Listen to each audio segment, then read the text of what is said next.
What is up, guys? It is the Sportster Bradley Walker, and welcome to the Walker Report.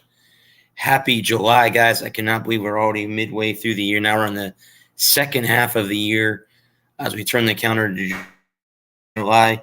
Hope everyone out there who celebrates the 4th of July had a good one.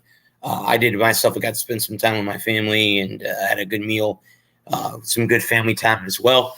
But welcome in, guys, to the Walker Report. We are part of NGSC Sports, guys. Remember the website. It's ngscsports.com for all your current sports content, including yours truly having articles over there. Please head over there. Speaking of that, I got to write an article this week. Anyway, guys, we are also part of Game Winner Sports Network, Mancini Media, the Snowman Multimedia Sports, and the other one, guys, we just had a new one come up, a new network that we are part of now. And let me, as I haven't got them all memorized yet, I'm waiting for the banner to go all the way through here and let you know the other one. I met a guy, Stats, through Gerald.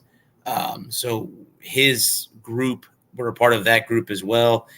So I put that down in the banner. So that would be Sports Alliance of America, Inc.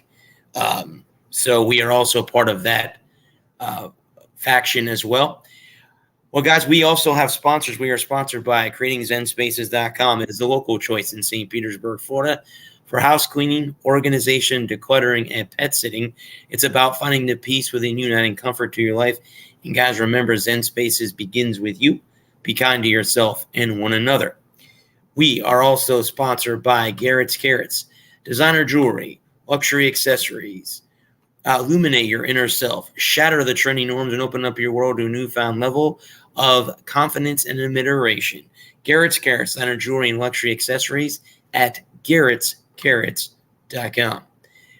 We are also sponsored by funwags.com, born from a tragedy with the Funwags mascots, who had a reaction from the store brand treat. But we are fueled to succeed with treats made from 3 to 5 ingredients you can pronounce. The mascots invite you to try funwags.com because our fur babies deserve the best. Head over to fun-wags.com. Also, guys, my friend Ryan is still running his monthly challenge. Win 500 and lose 10 plus pounds in 21 days in the Summer Transformation Challenge. That's what these two clients did in my last challenge. Both lost over 10 pounds and won $500.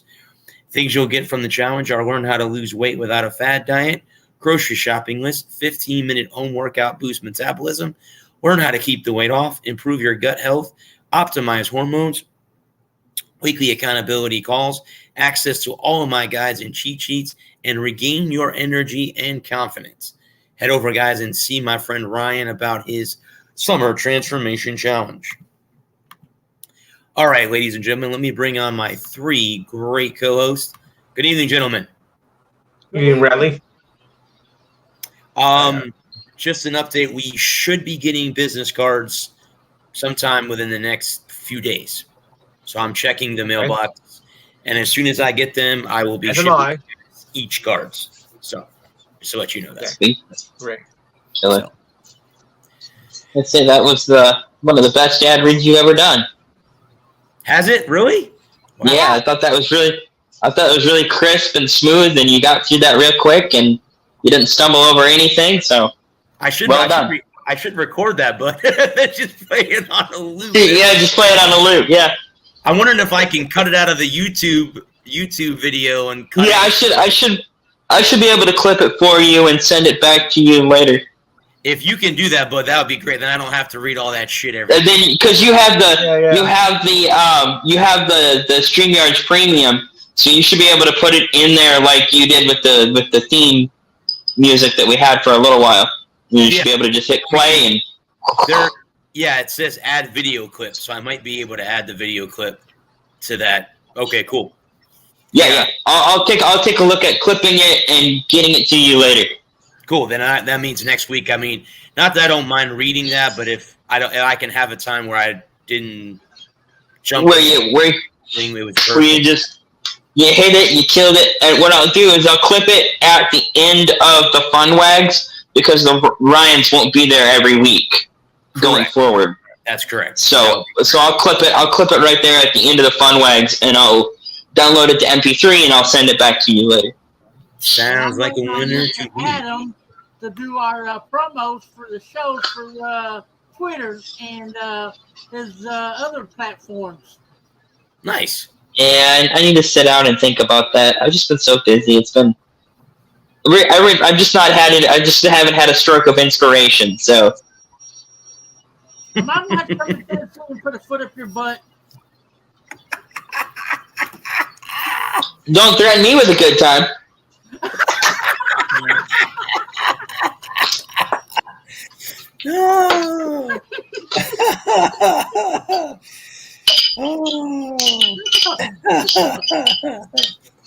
Yeah, see, I need to laugh with my frustrating day. My car's still not fixed. And then I was trying to get a part-time gig on the side to just have some savings, and the guy was supposed to interview me at 5:45, and come 6:10 he still wasn't on there. Now they've rescheduled it for next Thursday at 5:45, so I'm not going to hold my breath. So yeah, Right. so yeah, I'm gonna hold my breath till you drive the big brown truck. yeah, exactly. Exactly. All right, Lincoln. So You Gerald, drive me to drinking. Gerald was talking to me before we got on here. So please tell me about the shit show that we had in Chicago last weekend. Oh yeah. I didn't use the F word. I just, I don't like to use that, but I was told that it was a debacle. And I've Yeah, it was. read articles that NASCAR is trying to get out of the deal that they made with Chicago and stuff like that. So It was the worst race I've seen. I would disagree with the worst race overall because I think that the Indy race from 2009, where they had all those tire failures, that was a pretty awful race.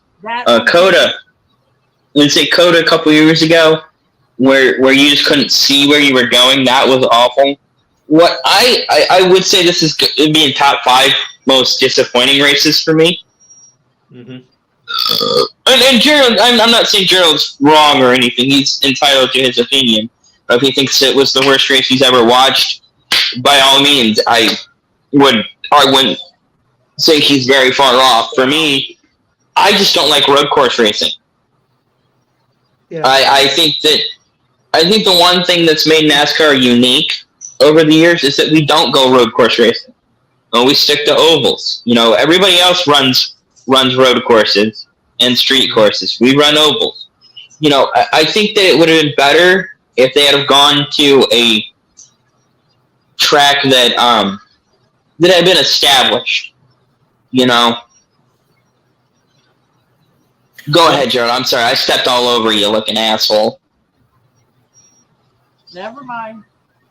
I was gonna say, aren't there already 2 road courses, or did they take Watkins Glen and what was the other one that they used to race that were road courses? Mm-hmm. Sonoma. Okay. I I know. think you're right. I know Code is still on the schedule. Mm-hmm. I haven't heard anything about Sonoma or Watkins Glen being taken off. They ran Sonoma already, and Watkins Glen is in August. But this Chicago street race, you could not pass through the turns. The turns are so narrow that you cannot go in there too wide. Yeah. The straightaways, if you try to pass on the straightaways, you would end up in the wall or the barrier. They didn't have any stage cautions. And it was only 100 laps, like Adam was saying on my show. It was only 100 laps. and they only had 2 pit stops for the whole entire race. And they started this mess in the rain. Stupid. And you start with rain tires. And then halfway through the race, you got to come back in the pit and put your slicks back on.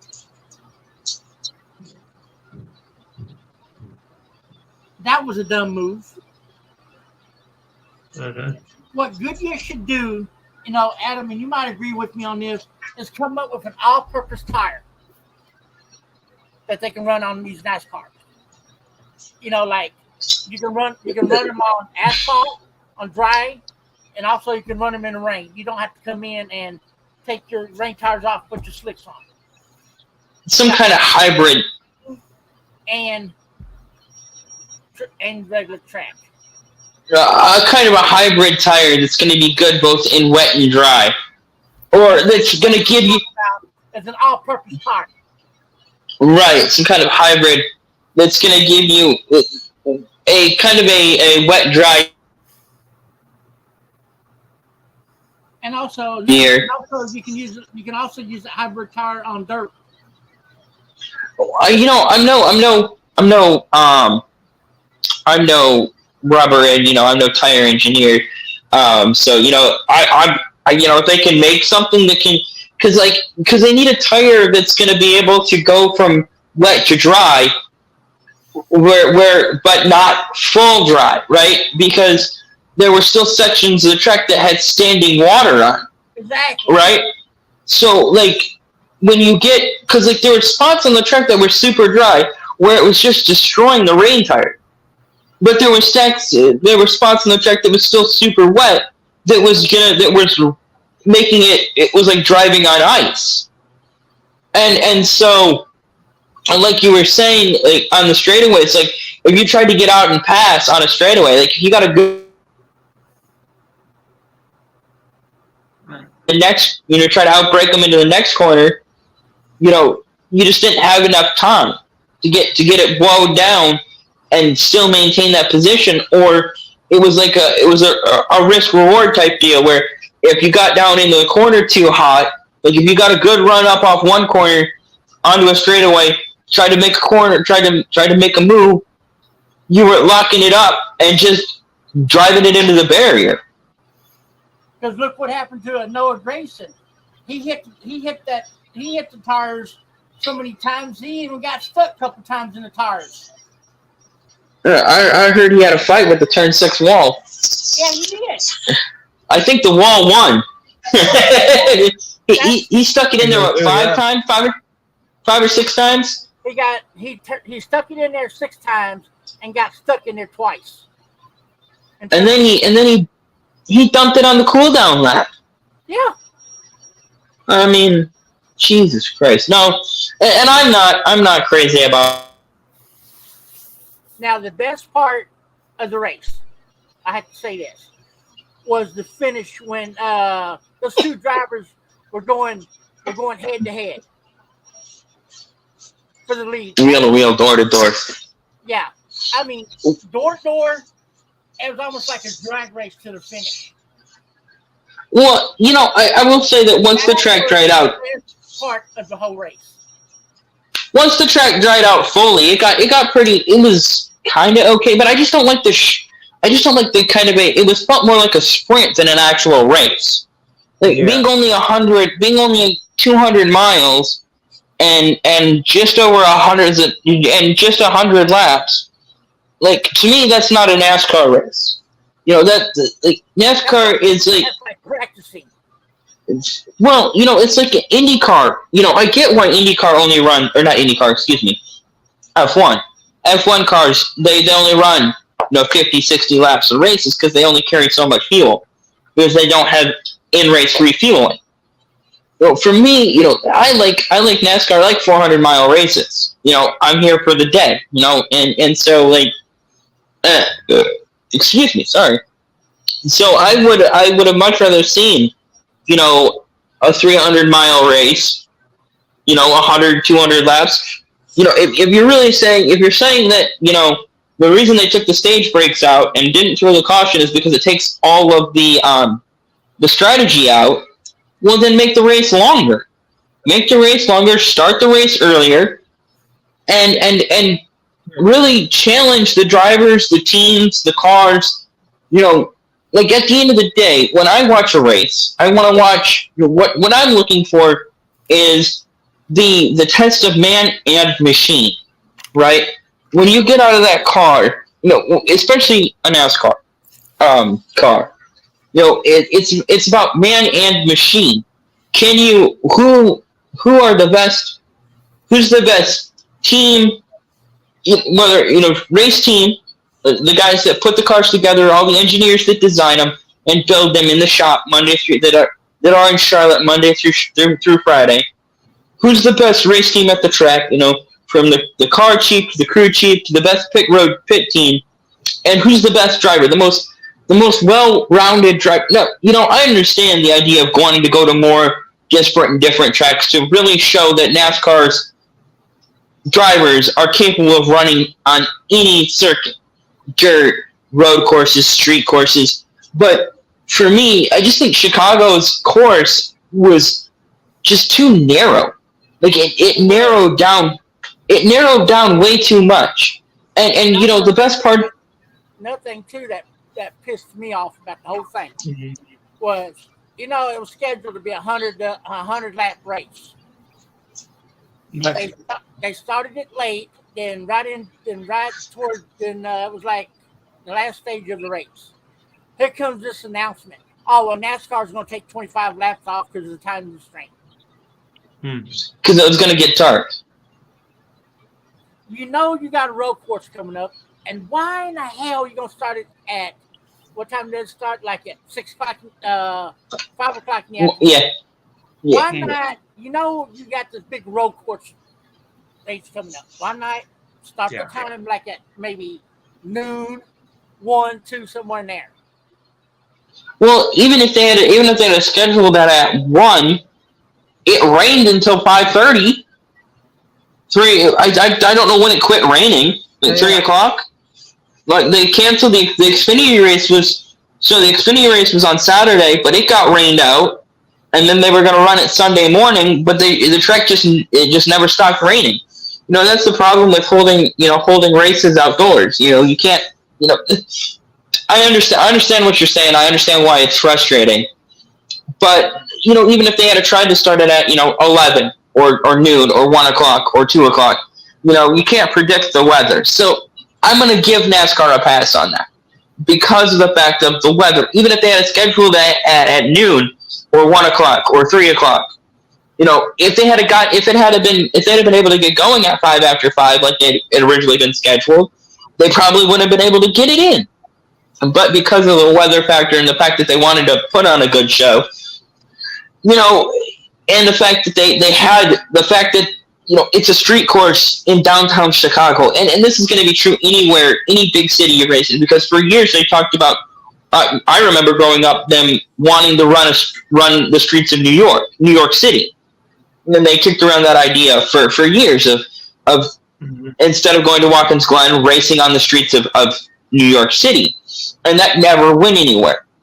So. I understand. I'm willing to forgive NASCAR the fact that they can't control the weather. I mean, they didn't give Pudge a peanut butter and jelly sandwich, so they can't control the weather. So in that regard, I'm willing to forgive NASCAR the fact that the race started late and they had to shorten the race. On the other hand, and this is the thing about running, no matter where they go, weather is always going to be a factor, right? So if they try to run it in downtown, let's say downtown Dallas, right, it's going to be hot as all balls on July 4th. So and there's no, and this is the thing with weather, right? Is there's no way to predict. Well, let's say they're putting the schedule together right now. They're deciding where each race is going to be, when each race is going to be. They're a year out, so of course they can look at it. They can look at a future timeline. They can look at percentage of rain chances. But like me and Brad, the fact that we got rained out in Charlotte isn't anybody's fault. It's just a thing that happened.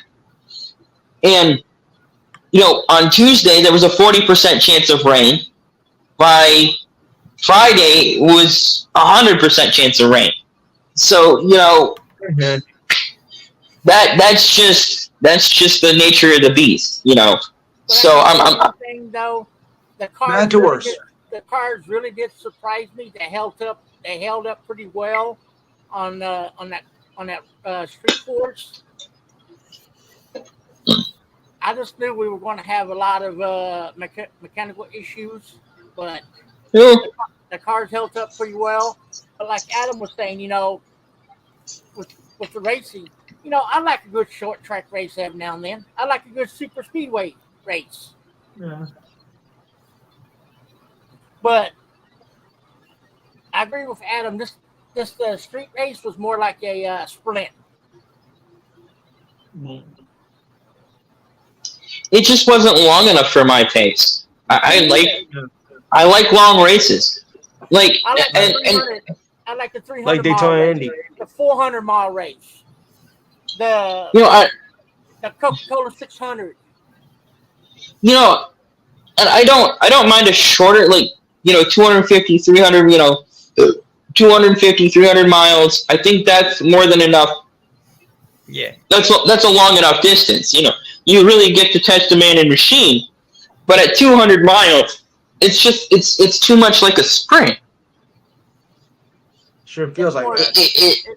And also, it's more like a damn snooze fest too, because you're sitting there watching it and you're like, really? Yeah, and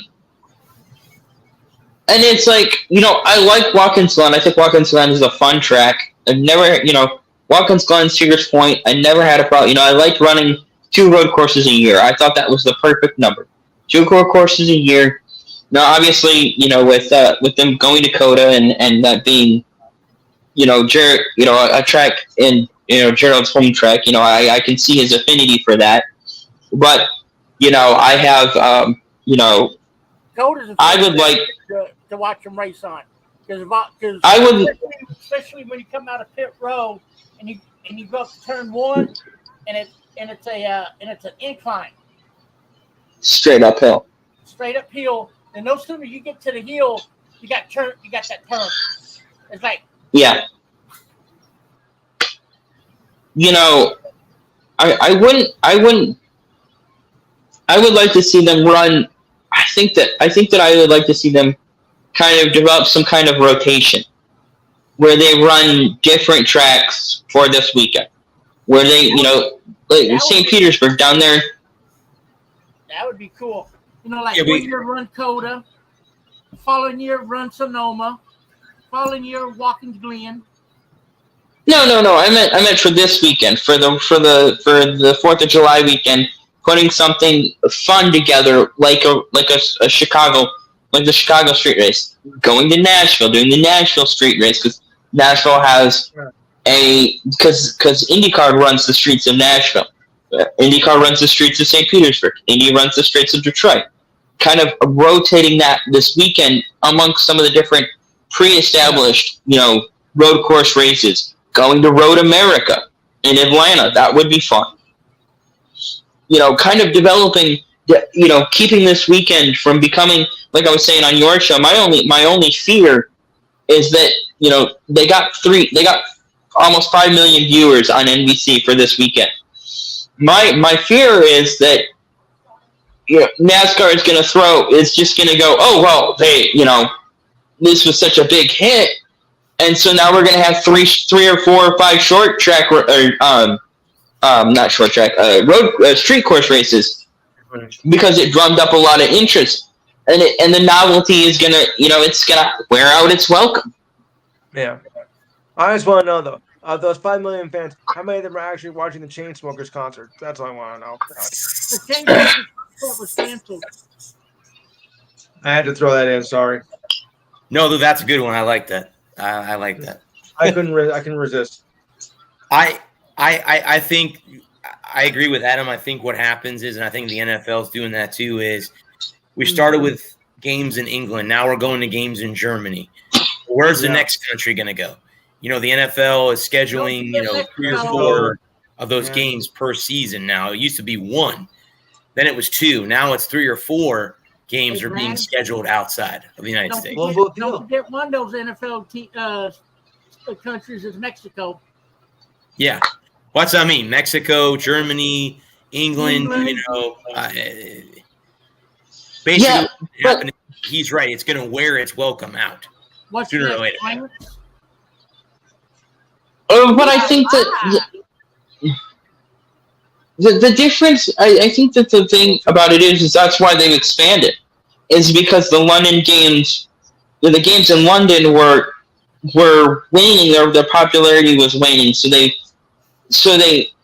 started to look at other countries and developing an international brand, right? That's the idea. I would more argue it's like the NHL outdoor game, right? And how that has become so, like the Winter Classic, in the first couple of years of the Winter Classic was super cool because it was so unique to have an NHL game outdoors. And so in a cold, they had one in Detroit, they had one in Chicago, they had one in Philly, they had one in DC, they had one in New York, Next year.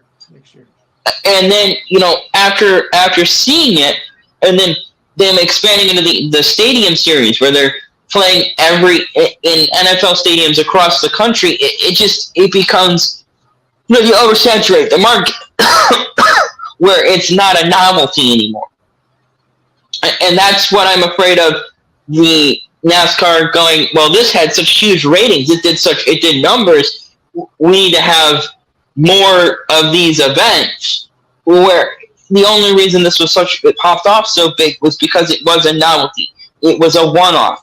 And they're going to be at Atlanta this week, and Atlanta is a bit of a novelty, a bit of a unique circumstance with the way that the track was rebuilt and how these cars race. But it offers more of a pack style racing, and they're going to be under the lights in Atlanta, and so that it's offering a unique experience. So this week might do decent numbers, but the week after next, I'm not sure where they're at the week after next. But just for want of argument, I think they're actually they're in New Hampshire the week after next. I'm pretty sure. Pretty sure New Hampshire is the week after next. And New Hampshire is a mile. It's a D-shaped mile long oval.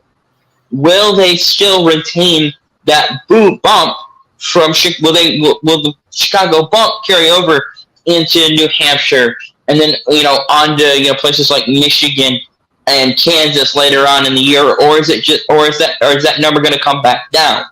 And that's what remains to be seen. Gotcha. I gotcha. Yeah, I mean, I did see that they were racing in Atlanta this week. That was because what I do with NASCAR is, and I look up notes. I always look to see what the next race is, what the preview is for the following week. So yeah, they were in Atlanta. When are they in Nashville? Do they already race in Nashville, or they already raced Nashville? Yeah, already raced Nashville already. Okay, gotcha. Joe, did you watch? Adam, when you and I go to Dakota, I hope it's nice and not raining. Yeah, me too.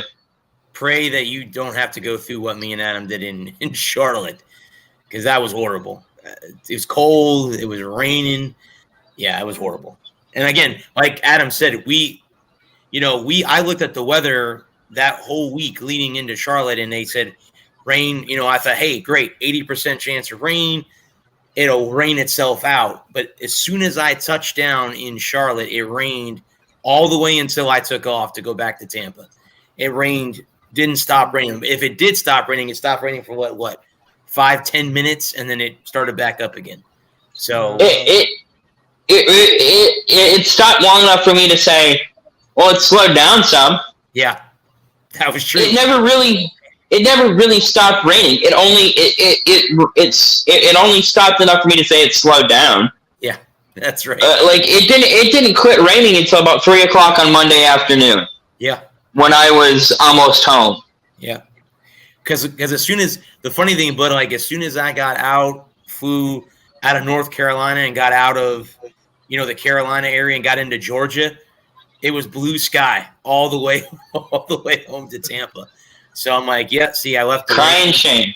rain in Charlotte to fly all the way home and into Tampa where it was, 85 degrees, But no rain. So thankfully, we had. When you come down here, I'm gonna take you to a cigar. I'll get out here in a minute. A cigar shop that hand rolls their own cigars. Hopefully, it's not like this. It's not like the cigar bar me and Brad tried to go in where we weren't the wanted clientele. Yeah, we were the wrong color. We We were the wrong color to be in that cigar bar. They actually use the tobacco leaf as the outside of it. Yeah, that's how you make a cigar. Yeah, that would be fun.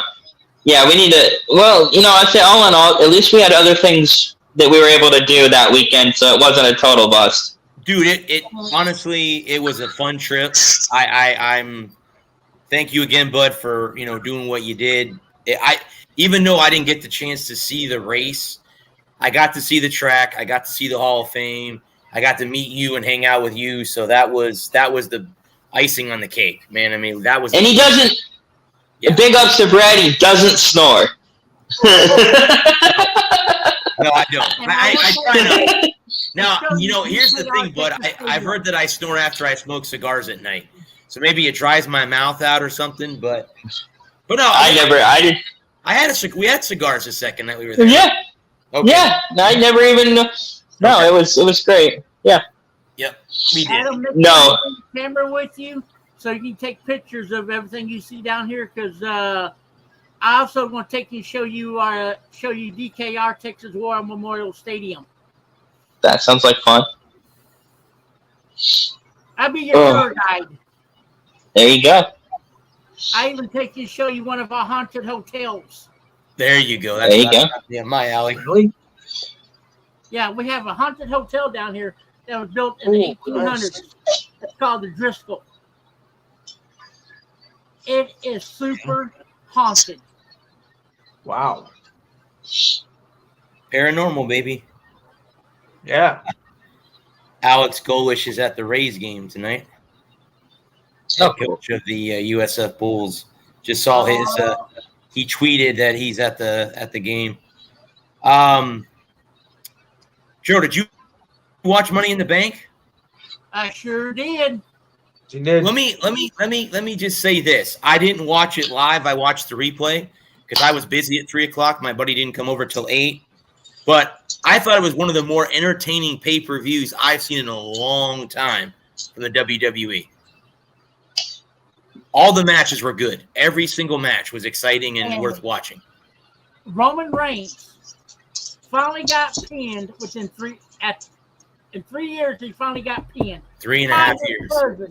Yep. Okay. Yep. He sure did. I was happy the Usos won that match. And so there's a rumor coming at SummerSlam that Jay is going to go up against Roman for the unified Universal Championship. That wouldn't be shocking either. Because I have a funny feeling that here's my question about that whole pay-per-view. You have Damian Priest win the Money in the Bank, right? Yeah. Roman Reigns got his butt kicked. Why would you not turn your Money in the Bank contract in at that moment and win the belt? I know he was going after Seth Rollins, obviously, because Seth had a match against his buddy. I can't think of his name. Dum Mysterio. No. That was Cody Rhodes. I'm talking about who faced Seth Rollins? Finn. Finn Balor. And they got into it with each other, and I don't know who this is. Okay. I'm not sure who this is. I'm doing okay. I don't know. I'm over taking a break, so I'm trying to reply to people. I don't know who this is. Whoever this is needs to let me know who this is because I can't see. I'm over taking a break. That could be Ashton.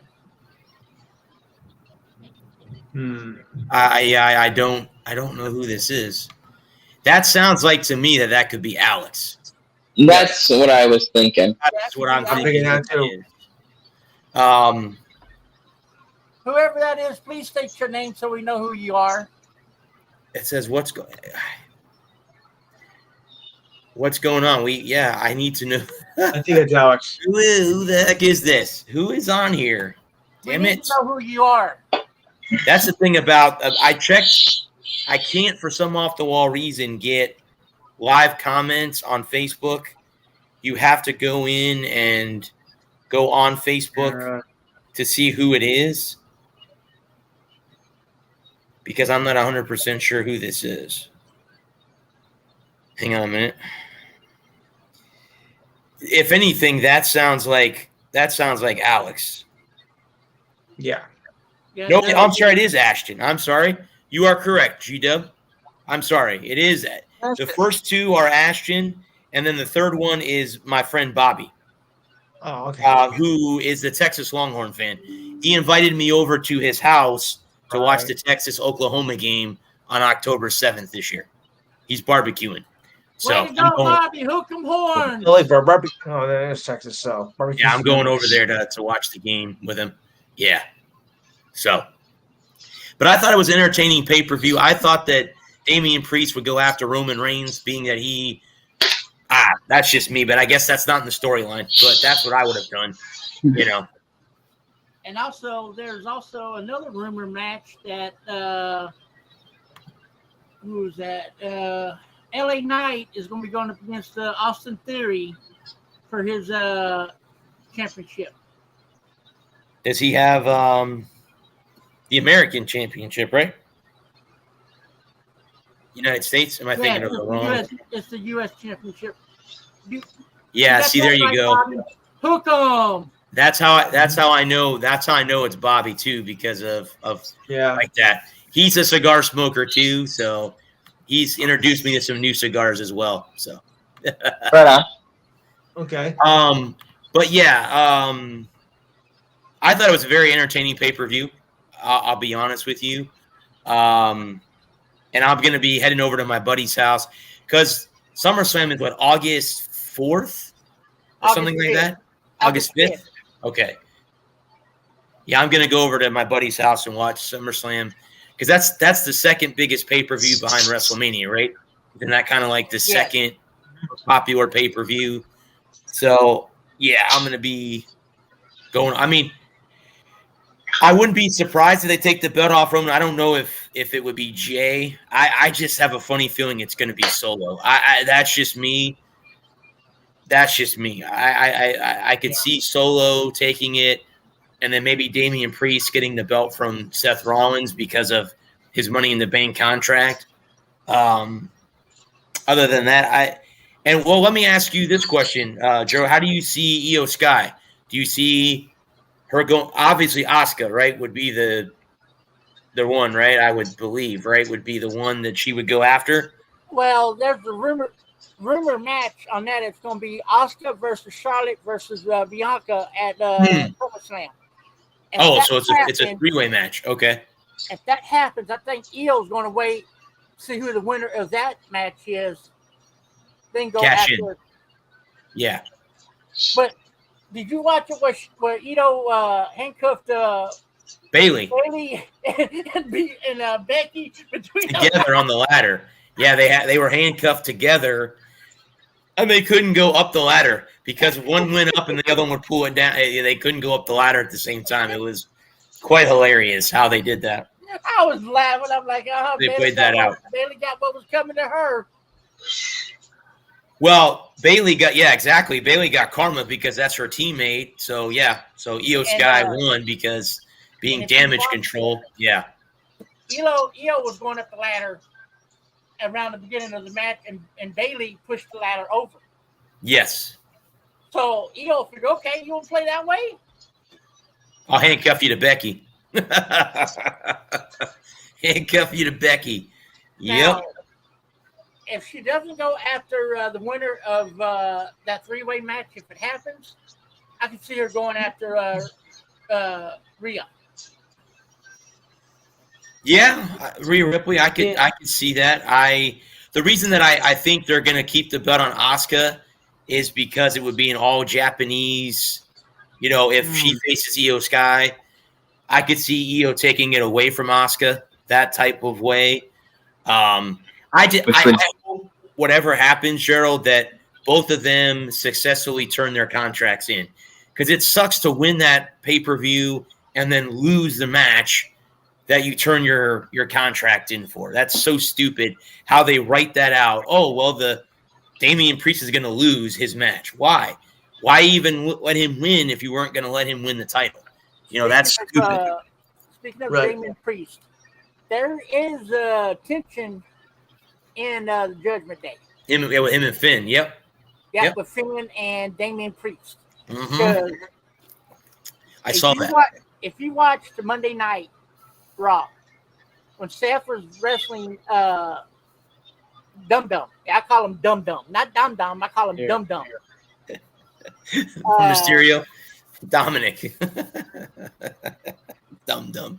I like that. Damian was going to cash in his contract, but Finn came out there and screwed the whole thing up, and those two got into a little mouthing off outside the ring. Well, they did at Money in the Bank too, because he came out during the match with Seth Rollins and he cost Finn Balor the match. Finn was going up for his finishing move, and Damian came out and screwed him out of that, and then Seth hit the the curb stomp, and he hit that move, and that's what caused Finn but they were at each other at SummerSlam, so it seems like all of the factions are imploding from within. Like, Judgment Day is going to go away, the Bloodline's going to go away, so the factions are starting to blow up from within. So now, if I can pull this back up, which I should be able to, I'll give you the rumor matches for SummerSlam. Okay. Cody Rhodes versus Brock Lesnar 3, the rubber match. Hope Cody wins that match and they're done with that. Time to put Cody in a title match. Gunther versus Drew McIntyre. These are just rumors. That match could actually happen because Drew came out after Gunther won at Money in the Bank. The Universal Championship, Roman Reigns versus Jey Uso. That could happen. U.S. title, Austin Theory versus LA Knight. You know what? Even though I'm not really a big fan of LA Knight, I love to see him win a title. He's really a good wrestler. It's After what happened on Monday night when Shayna turned her back on Ronda. That happened at Money in the Bank, yep. No. What happened at the pay-per-view because they cost them the tag titles? That happened at Money in the Bank. Correct. Now, a possible match at SummerSlam would put Ronda Rousey against Shayna Baszler. That's going to happen. I can see that feud being all the way up till SummerSlam. Another rumor match could have Ricochet versus Logan Paul. People don't like Logan Paul. I was just about to say Gerald's favorite. People don't like Logan Paul. I don't. That'd be a good match though. Ricochet and him would be a good match. I like that match. Logan Paul is a little arrogant. I'm not. It rhymes with Rick, okay? It's a cocky SOB. What can you say? And then, but he has a right to be cocky until someone shuts him up. Here's a match I really hope that Triple H makes official. This match, I would love to see this match. Seth Rollins versus Dominic Mysterio for the World Heavyweight Championship. Or it could be another Judgment Day member. Dominic wins the match. Damian Priest earns his Money in the Bank title and it takes the title away from Dominic. that would be funny, man. And then Ray comes out and paddles him. Yeah, Yeah. That would be funny. Finn Balor distracts Dominic, and Damian Priest wins the belt, or vice versa. Yeah, that would be something right there. If they gave the belt to Dominic, and then Damian cashes in his Money in the Bank contract and steals the belt back, and stays in the faction, but on a different level. So, But Oh, the look on Liv's face when Baszler did what she did to Ronda. yeah, Liv was over in the corner like, what the hell? Did you see what's his name's face? Liv Morgan was like, what?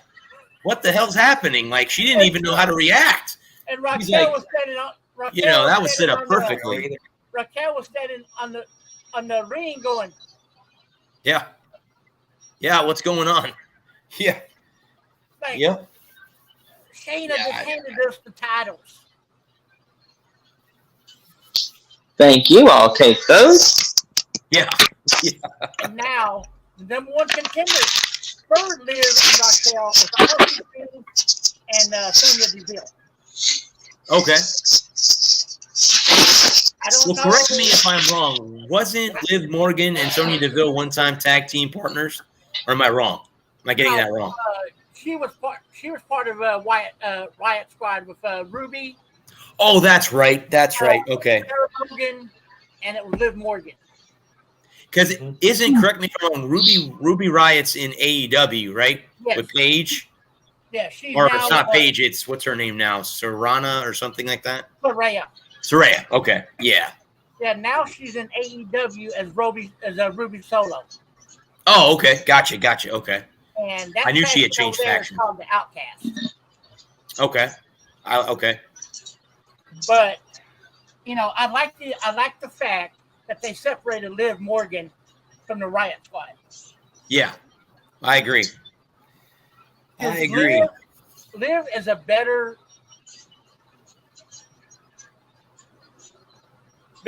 athlete when she's with the right person. Right. And when the Riot Squad just wasn't for her. Because she didn't have the opportunity to go out and win championships and stuff like that when she was with them. But since she separated, she's already won the women's championship. She's 2-time tag champion. Mm-hmm. And I don't think anybody can be able to take the belts off of Raquel and Liv. Not right now. They're just too strong of a tag team. Correct. The reason that I changed the logo is I got a notification the other day that the Florida Gators are doing a $400 million renovation to the swamp. So, me personally, as a Gator fan, I'm sure happy that I got to see the swamp the way it is now before they renovate it. I don't know what they're doing to it, but I'm glad that I got to see it in its original form before they changed it last year for the USF game. I don't know if they're putting in a new scoreboard. I don't know what they could be. I don't know what's going on, and I have no idea. That is a nice boulder. I like that boulder. Yeah. Did the alligators get in and they trying to keep them out now? Yeah, there's actually there's a live alligator pit around on the sidelines now. So yeah, that's what they're doing now in Gainesville. But the funny thing is, leading into the stadium in Gainesville, it's in swampland, and I swear to God, it is Everglades for like miles leading into the swamp in Florida. So it actually is in the swamp. So that's what it is in Gainesville. So that's a bucket list stadium for me. Let me know, bud, because I'll go with you. I definitely will do that. I think they're about done with the DKR renovations down here. For Texas? Yes. Since Texas is moving into the SEC, they're trying to make DKR a little bigger and a little better than what it. And I think they did the north end zone about 4 or 5 years ago. Gotcha. They doing the south end zone now, and I think they said it's somewhere around $100 million renovation. I was going to ask you guys real quick. There's something else I to talk. The SEC is looking to expand. Do you want to give me? I have 4 teams that they're eyeing. Do you guys want to take a guess on who those 4 teams are? The SEC is looking to bring in. I'm going to say possibly TCU. I can give you a huge hint because I can give you what conference they're all in, and you should be able to guess who they are. Okay. No, But not yet. Yeah, I'll let you guys I'm thinking. figure I'm thinking who they are. Miami, Clemson. Mhm. Well, that's 2 of them. Texas Tech. Listen, Are they all in the ACC? They're all in the ACC. Duke Florida State. and North Carolina. Oh, Florida State. He's right. Florida State, North Carolina, Clemson, and Miami are the 4 that the SEC would go after to expand. That would be the 4 that they would go after. But I think that it would only happen if the Big Ten gets 2 or 3 more teams too. I don't think the SEC is going to go out and go demolish the ACC conference because No. I don't think the ACC is all that bad. Florida State's a good football team. It is. North Carolina's a good football team. Clemson's a decent team. They've had their time in the sun. NC State's a good team. It's just I don't know why you would implode the ACC because if you pull them all out of there, that conference will implode, and that's not right for the teams that are in the ACC. So Talk about college football real quick, Brad. I got the top 10 recruiting class. go ahead. I would imagine Georgia's got to be up near the top. I'm guessing. I have no idea. Do y'all want to take a guess who number 1 is? Ohio State. Nope. Georgia. SEC. I'm sorry. Alabama. Yep, Alabama's number 1. Alabama. Okay. It's Alabama, Georgia. Texas comes in at number 3. Oklahoma comes in at number 4. Ohio State at 5. LSU at 6. Okay. Miami at 7. USC at 8. Oregon at 9. Tennessee at 10. Okay. I would agree with all that. I would agree with those. Okay. Now, when Texas moves into the SEC, that may juggle things up. Well, I mean, if you look at that list, and I know they're not in the conference yet, but you look at that list, most of those are SEC schools. Alabama, Georgia, Texas, Oklahoma, LSU. That's 5 in the top 10. Tennessee is number 10. That's 6 in the top 10 that are from the SEC. That goes to show you what conference is. I'm not. First of all, I would love to say the SEC is the best conference in college football, but the Big Ten, you can't take anything away from the Big Ten. No. Sorry, you can't. Yes. And I'm an SEC country, so I love the SEC outside of Knoxville.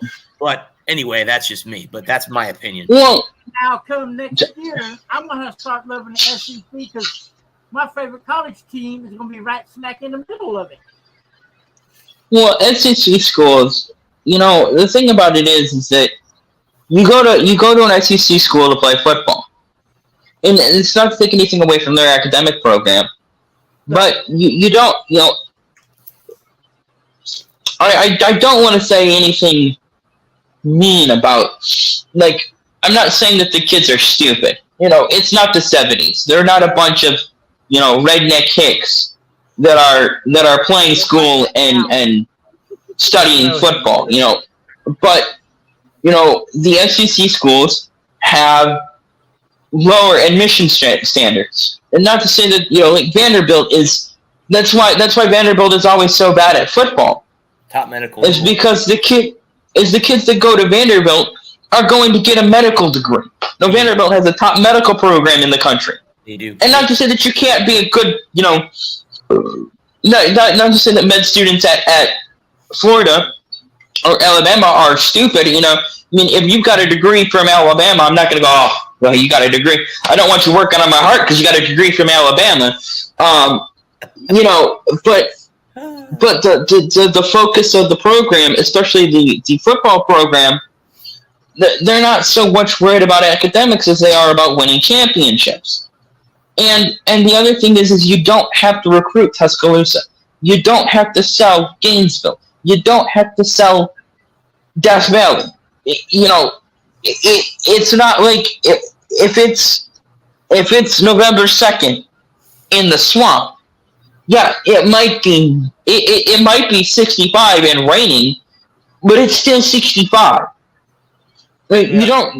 It might be windy, but it's going to be a breeze. It's going to be a cooling breeze. It's going to be nice. It's not like and then you don't have to sell life on campus from January to April or May after football's done. Well, think about the fact that Ohio State, Michigan, Penn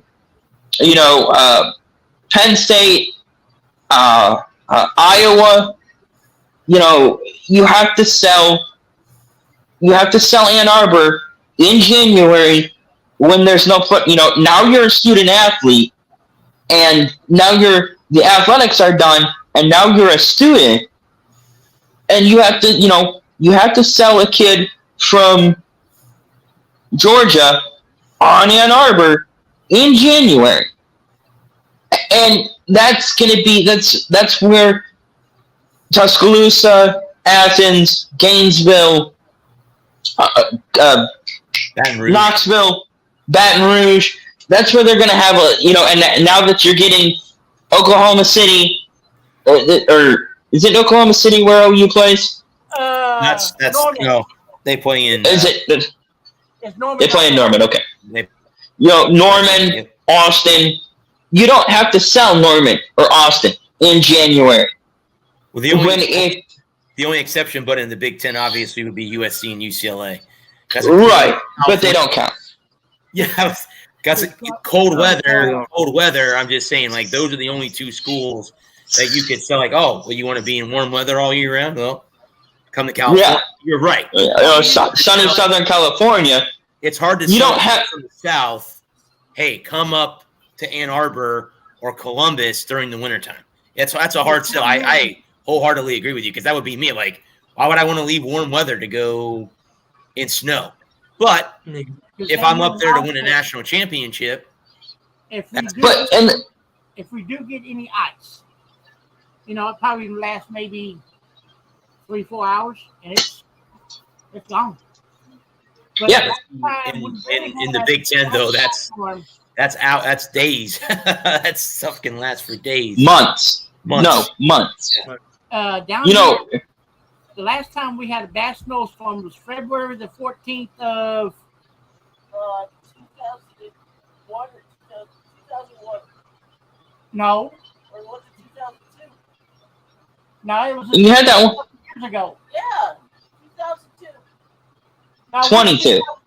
We are in 2023, so it was 2000. Oh, yeah. I'm sorry. My mind was like somewhere else. Never mind. In 2022, we had one or two, we had that bad snowstorm.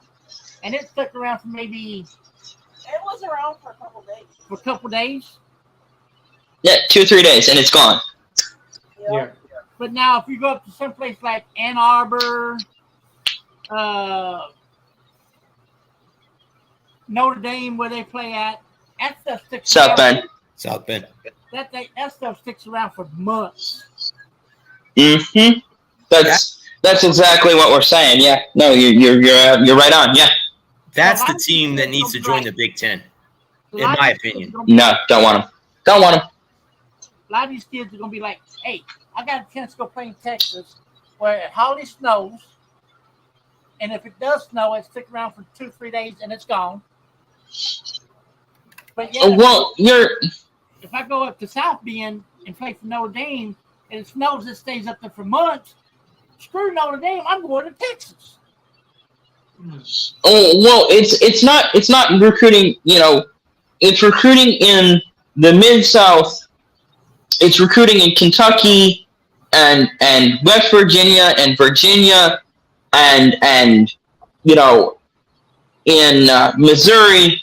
Those rim states that ring the Deep South that are outside of your Alabama, Georgia, and Florida. It's getting those kids. It's talking those kids into not going to an Alabama or a Georgia or a Florida. It's getting those kids to agree to spend 6 months in Ann Arbor every year for 4 years. Because after football's done, right, you still have 5 months of school left or 4 months of school left.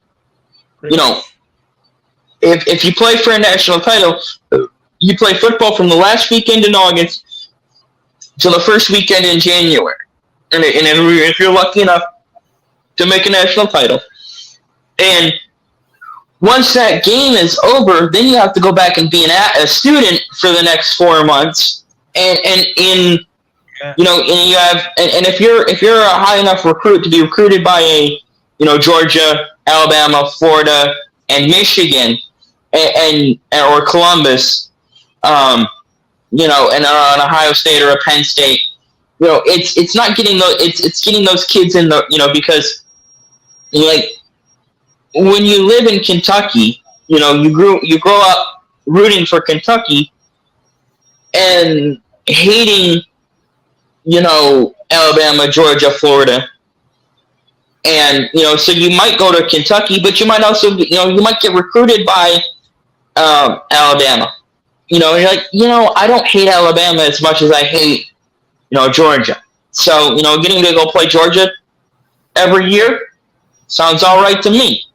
When playing at a Michigan or an Ohio State or a Notre Dame or a Penn State or a Pac-12 school like an Oregon or Utah or SC, you might only see Alabama once every 4 years. You might never see. And so, that's what makes recruiting so hard and the fact that air travel is so prevalent. You can live in Tuscaloosa and fly home every weekend. Now, especially with the NIL. If you still, and recruiting a kid, a kid in Kentucky might be, a 6 or 8 hour drive from Tuscaloosa. So, when you're not in the college season, having the ability to go back home every weekend, every couple of weekends, and maybe once a month, it has a certain level of appeal. Whereas going to Ann Arbor, you're looking at a 12 to 15 hour drive, depending on what route you take. And then you got to drive through Ohio, and nobody wants that. No, I agree with that. No way. Driving through the snow is not. I mean, I've never experienced that before, but I would never want to do that if you don't have to. Oh, hush. I was just correcting myself. But, so, Don't maybe find a duct tape. So I don't see the SEC relinquishing their stranglehold on college football anytime soon.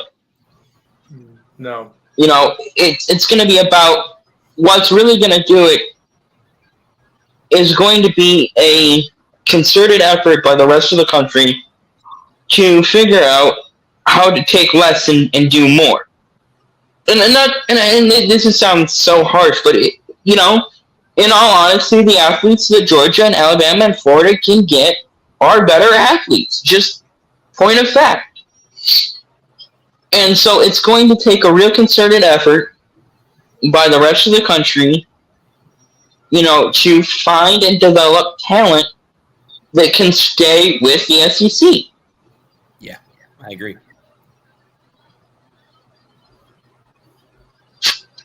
Yeah. And to not lose that talent to the SEC. That's the hard part.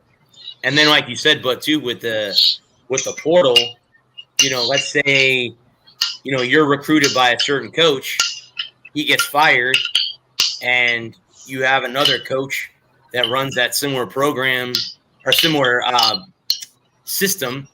You transfer to that school because you're more comfortable playing for that coach. So you transfer from Michigan to Athens or to Alabama because, hey, Coach Saban runs that same. I just thrive in that system more. So I put in a transfer, and I'm in Tuscaloosa. So now I'm transferring. I mean, that's the difference between.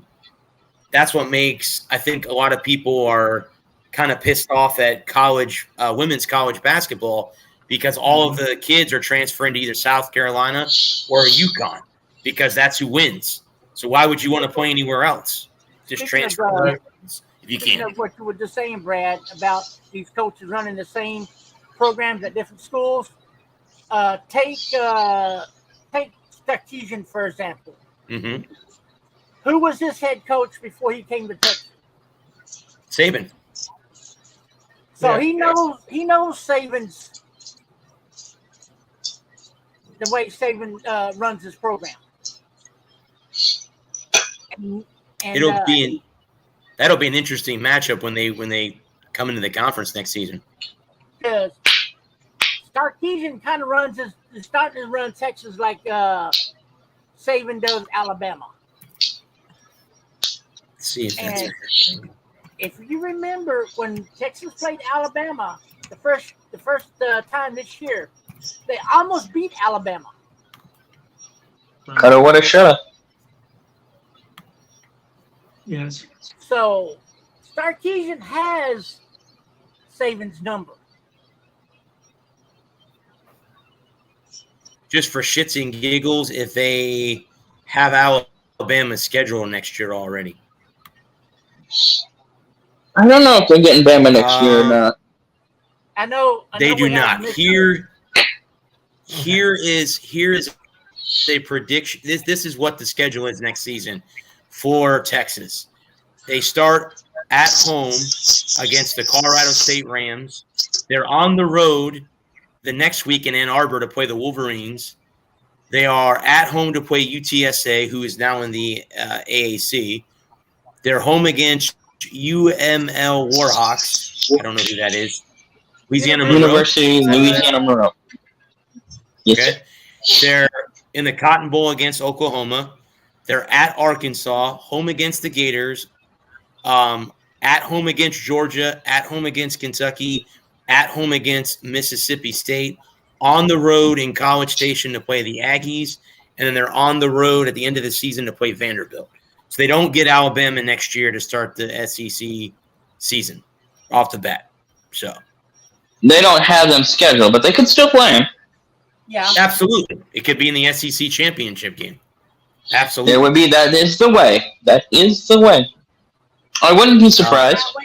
I cannot wait for that Texas and A&M rivalry to be renewed. I'm looking for Texas, Arkansas. That's the one I'm excited for. Yeah.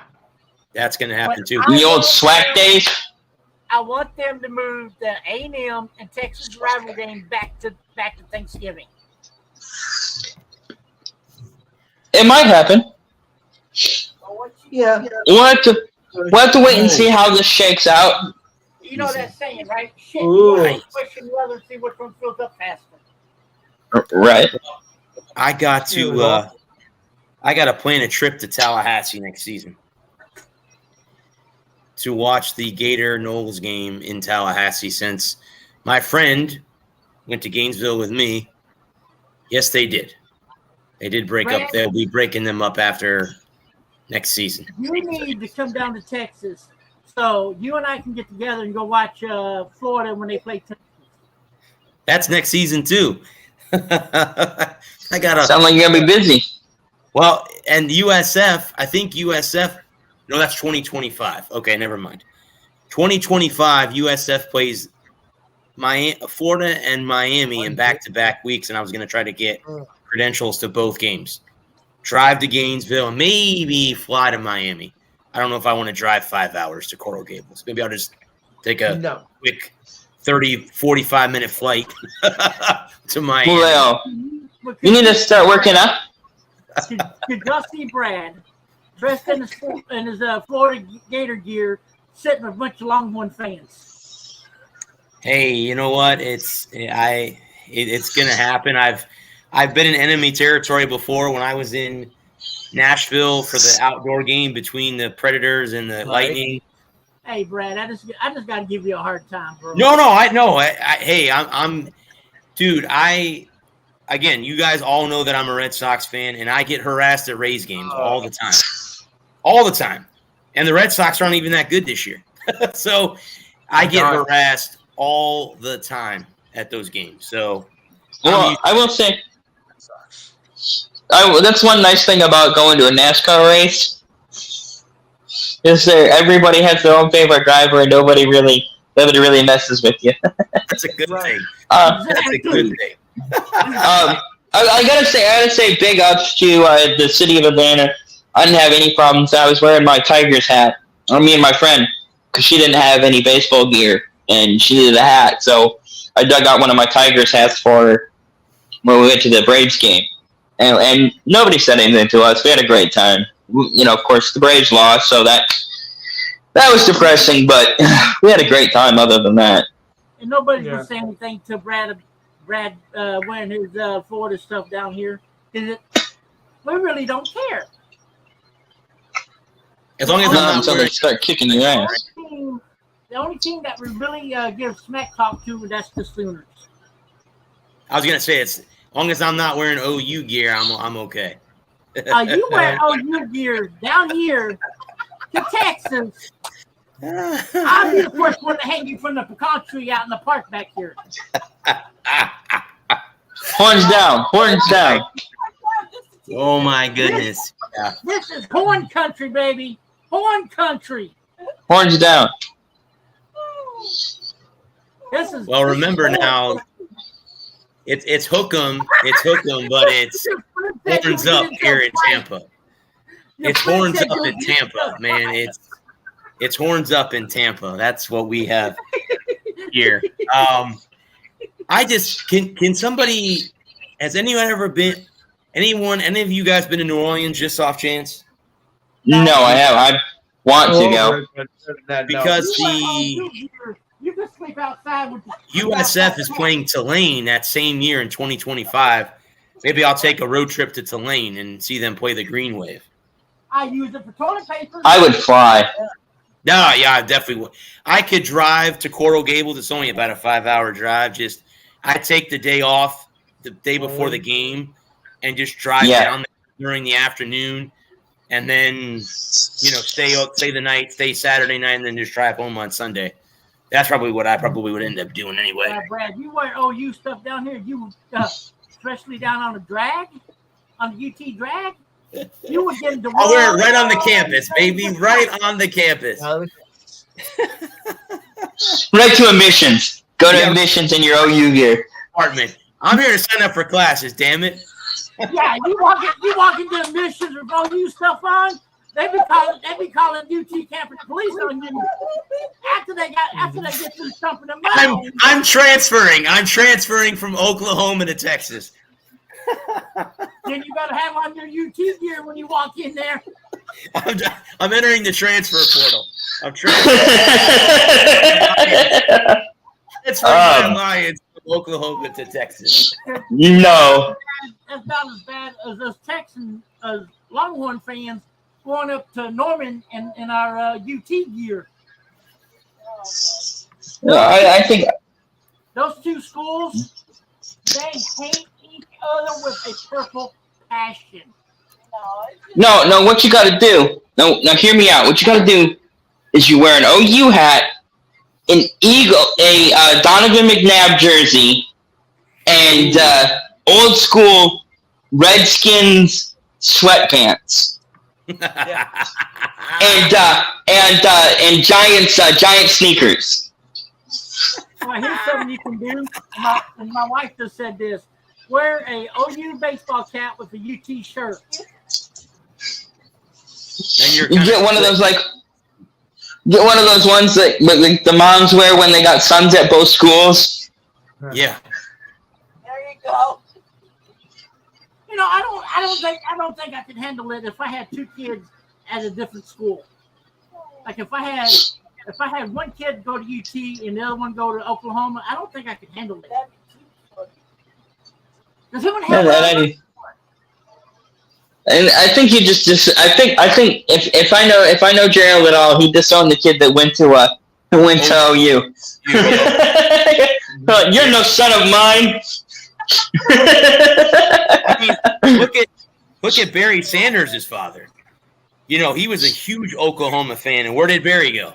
Oklahoma State. He never cheered for his son when they played against each other. There you go. He That's disapproved bad. his son.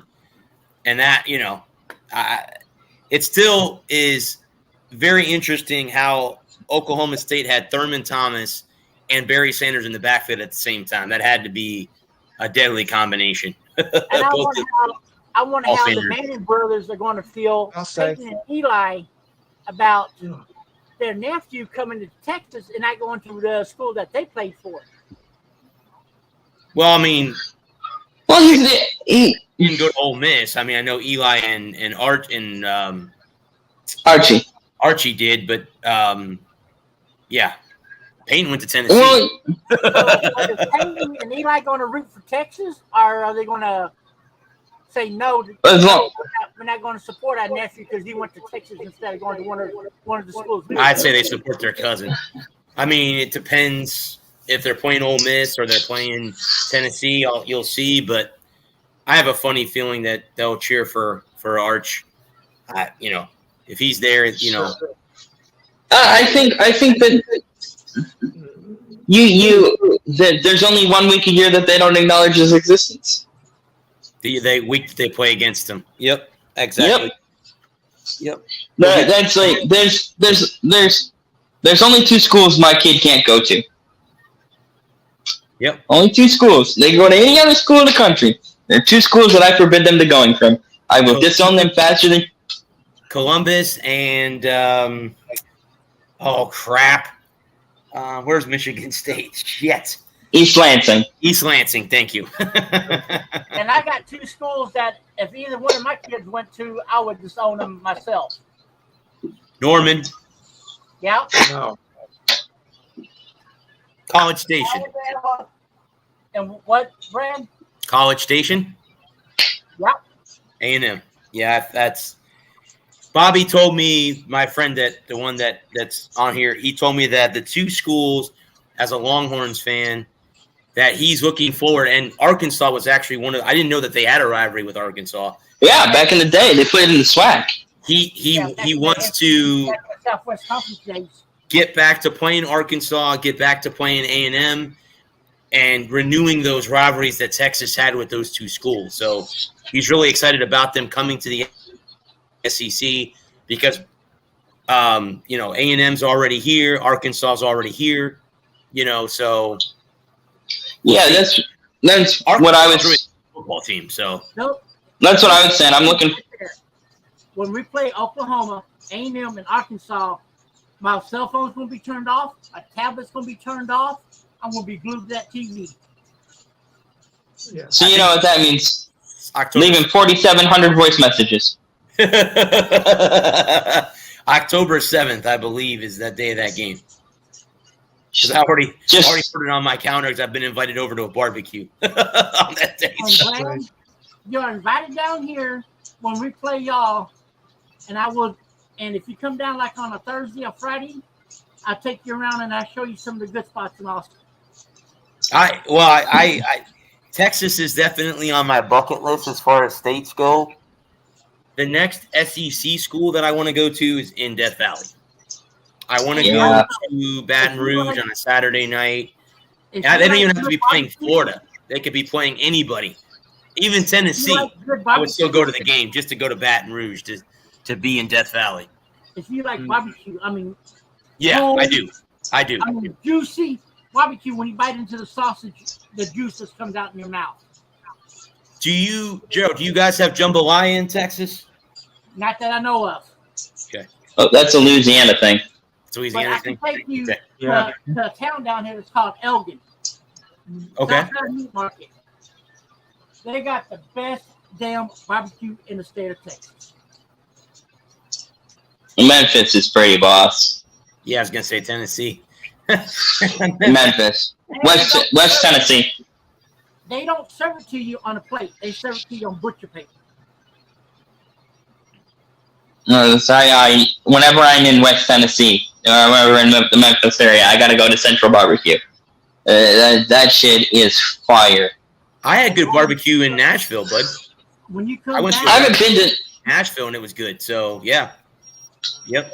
and when you come down, Adam, and if you want to go try Southside Meat Market, I'll be more than glad to take you there. Yeah, it sounds like a bet, man.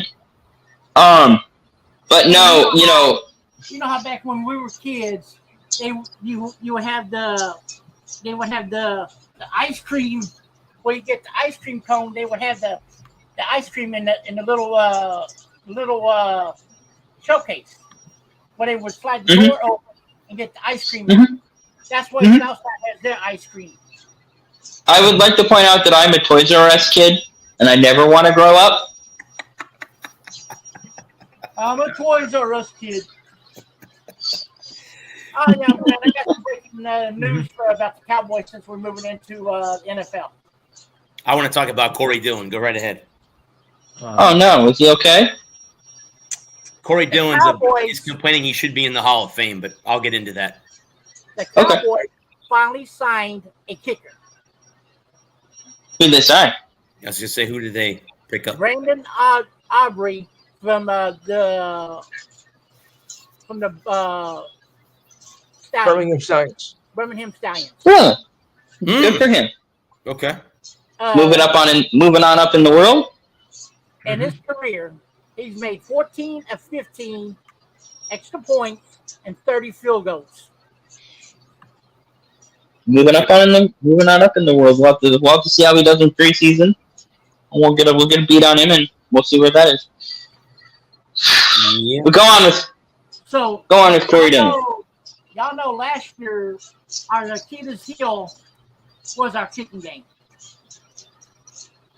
Mm-hmm. It's funny. And if we had a decent field goal kicker, I think we could have beat the 49ers. The Achilles heel was your kicking game.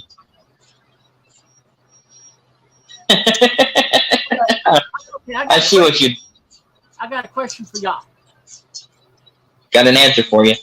How in the hell can you make them from 50 plus, make field goals from 50 plus, but when you're at the 5 and 10 yard line, you hook them? Pressure to make them. Pressure to make the. I think. Well, it seems as I've never done any professional kicking, it's hard for me to say. But I think that when you get out further, you have a certain routine that you want to go through when you're lining up to make your kicks, right? You step off, you get set up, and you need to put a little bit more power behind it to get it to go 50. So you put your foot into it, and it comes off your foot the way you want. Well, when you're kicking from 35 or 25, you got to pull back on it, and so it's easier to put more into it to really get it up there and get it to go than it is to pull it back and bang home a 30. I think that's the difference. Is determining how much how much whip to get on it when you put foot to leather. And when you're looking at 35 yards, you make those in your sleep. And like Brad said, pressure, Mm-hmm. it's one thing to kick a 50-yarder with 8 minutes to go in the first quarter in game 3 of the regular season. Mm-hmm. It's another thing to kick a 35-yarder in front of 80,000 screaming Cowboys fans. Right. With 3 minutes to go in the fourth quarter, put your team up by 10, put the game out of reach. And you go through your routine, you know how hard you want to hit it, and you come up and you just hit it a little bit too much, and you pull it right, you push it left, whatever. It's kind of like golf. You can hit lasers all day. You drive off the tee, you're squared up, and you can just hit it for all it's worth, and drive it 300 yards. But when you got to chip up there for 60, you're 60, you hit 300 on a 360 par 4. I know you're 60 yards away. And you go in there with a pitching wedge, and you're like, okay, I don't want to hit it too hard. And so you get up there and you're second guessing yourself, and you fly it over the green, and it rolls on the backside, and now you got yourself in a hole. What was an easy up and down in 3 now is you go from birdie to par, and you put so much pressure on yourself. Now you go to chip it up, and you hit it too hard again. Now you're on the green, but you're 45 feet away, and so now you got to make a pressure putt, and then you can turn birdies into bogeys, no problem.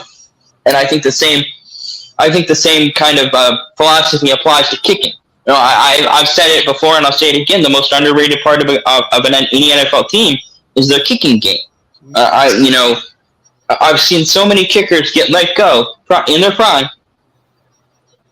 Adam Vinatieri, Robbie Gold, you guys that just Ryan Longwell, they get let go because kicking isn't important, and then they go to another team, and they continue their Hall of Fame career. Mm-hmm. And then the guy that comes in to replace them, he goes 4 for 15 and is cut 6 weeks into the year. Mm-hmm. Yep. So, speaking of Corey Dillon, he believes, and after reading his stats, I think he does belong in the NFL Hall of Fame. Dillon had a very productive 10-year career. He retired in 2007. He rushed for more than 11,000 yards, including 6 consecutive 1,000-yard seasons. Scored 89 total touchdowns. He made 4 Pro Bowls and won a Super Bowl with the Patriots in 2004.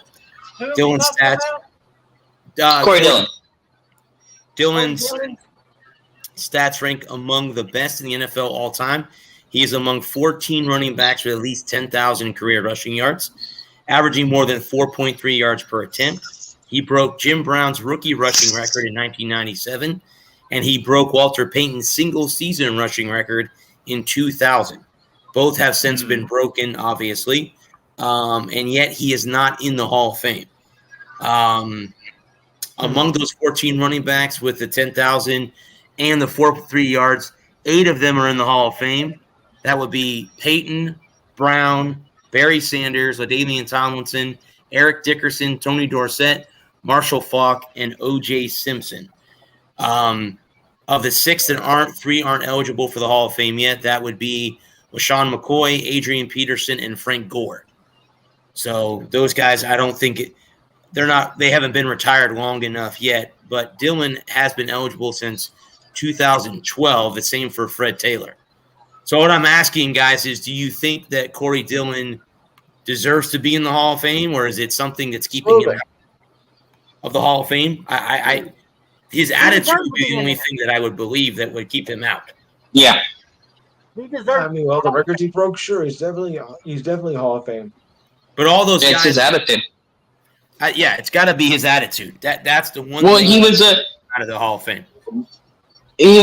From 97 to 03, when he was in Cincinnati, he was a problem child and he was a whiny butt.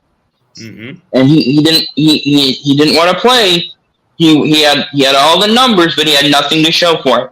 So he was a bum and a complainer and a drama queen. Then he goes to New England, and New England utilizes him, and they win a championship with him, and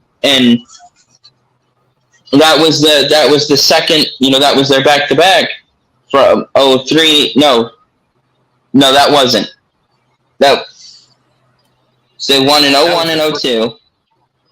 Yeah, I was gonna say I think that was the third one of the 6 that we have. Yeah, that was the third one in the 3 of 5. or 3 and 4. That's what it was. So they won in 01 and 02. Then they didn't make the playoffs in 03, and then in 04 he comes in and they win another one. And then he kind of disappeared after that. Mm-hmm. And he was out of the league by 07. That's like I said. I mean, if you look at the guys that they're comparing him to, I mean, like he said, a lot of them are already in the Hall. 3 of them are not eligible yet, but I see all 3 of them making it. Frank Gore definitely, with Damian Tomlinson by far, and then who was the other one that I mentioned? Shady. I think. What would you?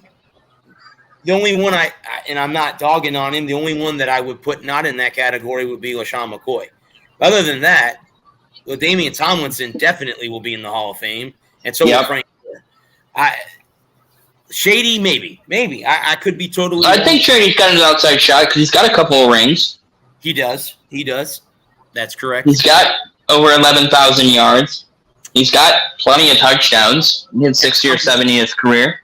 And Tomlinson doesn't have a ring. So there you go. No, Tomlin doesn't have a ring, and Gore doesn't have a ring. I think Corey. The thing that's keeping Corey Dillon out of the Hall of Fame is he was a butt. And yeah. The problem is that sports writer. Well, we asked the question, and when we were in the Hall of Fame, we had a chance to talk to some of the guys, or not talk, but listen to an interview. Well, we did talk to them, kind of. I was going to say question and answer section. You asked questions. Yeah. They did a question and answer session with a couple of guys that vote in the NASCAR Hall of Fame, and the NASCAR Hall of Fame is unique that the fans actually their vote counts for to a certain degree, in terms of who gets to go in the Hall of Fame. Unlike the rest of the Hall of Fames around the country and in the world, because the Hockey Hall of Fame is in Canada, where it's the sports writers. It's the sports writers who determine who gets to go into the Hall of Fame. Mm-hmm. And if you're not a media, that's what kept T.O. out of the Hall of Fame so long, was the fact that he wasn't a media darling. He was good for a headline and a soundbite, but he wasn't good. He wasn't good to the media. And I think that's what's keeping Corey. He's been eligible for 10 years now. I also think it's kind of hard for a running back to make the Hall of Fame. With the way the game has changed over the last, even before, even in his heyday, the running back position was evolving. When he was rushing for all those yards and breaking all those records, he wasn't on winning football teams. So, on teams that go 2-14, you kind of get lost in the shuffle, especially if you're a vocal, especially if you're vocally denouncing the team, and that was Corey Dillon's problem, is he was bashing the team. That's why he ended up getting shipped to New England. They sent him to New England for draft picks, if I remember right. I think you're right, but yep. And so, you can look at the numbers. The numbers are good, but the attitude is lousy, and that'll do it every time. Yes. I guess if you piss off the sports writers, they're not going to let you in. They hold a grudge, yeah. The sports writers, they got a long memory. Is that me? If somebody pisses me off, I shouldn't vote them into the USF Hall of Fame or anything? Something like that, yeah. Yeah. So. Or put it this way: if you piss me off, I'll piss you off. Yeah, true. So there. And don't piss on my link. Tell me it's raining. Right. But no, I agree with you, but I honestly think the reason that he's not in is his attitude when he played for the Bengals. Because correct me if I'm wrong, didn't he complain and sit out games because he wasn't getting the ball? Yes. Enough. I believe so. Sounds great. Yeah. So well, I mean, and it's hard when you're the only good player on a team to not want the ball. Correct. And when you play on a bet, I don't. It's like if you have a job, right, and you're the only one, you're the only one doing work. You're going to be mad when your boss doesn't recognize you. If you're carrying the mail for the team, if you're the one that's out there giving it all every week, and everybody else around you sucks, and is dragging you down, you can. And Gerald will understand this, but at the end of the '90s Cowboys heyday, Aikman's out there gutting it out every week, trying his best, and everybody else is letting him down. And I'm sure you've seen the documentaries about Aikman's final years in Dallas, but Aikman was so disgruntled, tired of being the bad cop. When Jimmy was there in the early '90s, Jimmy would yell, Jimmy would carry out, Jimmy would get on the guys, and Aikman could go over there, put a shoulder on the guy's shoulder, put a hand on the guy's shoulder, say, hey, don't worry about it. That's just Jimmy being Jimmy. Let's run it again. Right. So when Barry got there, and Barry wanted to be everybody's best friend, when you had the level of talent that the '95 Cowboys had, and you could just be everybody's best friend, yeah, it wasn't a big deal. But when you had the turnover that the Cowboys had in '96, '97, and you needed a leader, and Aikman's the only one being the only one out there chewing ass, it gets frustrating, And it's GD this and GD that, and I can't play with these guys. I want to quit. Mm-hmm. And then he gets a couple more bad concussions, and he does quit because it's not worth killing yourself to not be. And I think Corey Dillon was in that same kind of mindset, and I can't blame it, guy. I'm not here to bash anyone because I'm not. I've never played organized team sports, but I can't imagine being out there, being the only one giving it my all, gutting it out week in and week out, putting in the training, putting in the work, and then losing, having 2 touchdowns and losing 38-17 again. Mm-hmm. It's why Barry quit. It's why Kevin Johnson quit. Because, football is, at the end of the day, football is supposed to be fun. And if it's not fun, it's just a job, and I can go do a whole hell of a lot of other things, make okay money, take all of my NFL money, and never work another day in my life. I don't have to do anything. Take all my NFL money, make some good investments, start a couple restaurants, and collect checks every month, and never have to work another day in my life and never get another concussion. So, it's easy for the average fan, and I'm not criticizing anybody here. I think we all sympathize with the athlete, but it's easy for the average fan to look at an athlete and go, well, you play a game for a living. How can you hate your job? But if it stops being fun, it starts being work.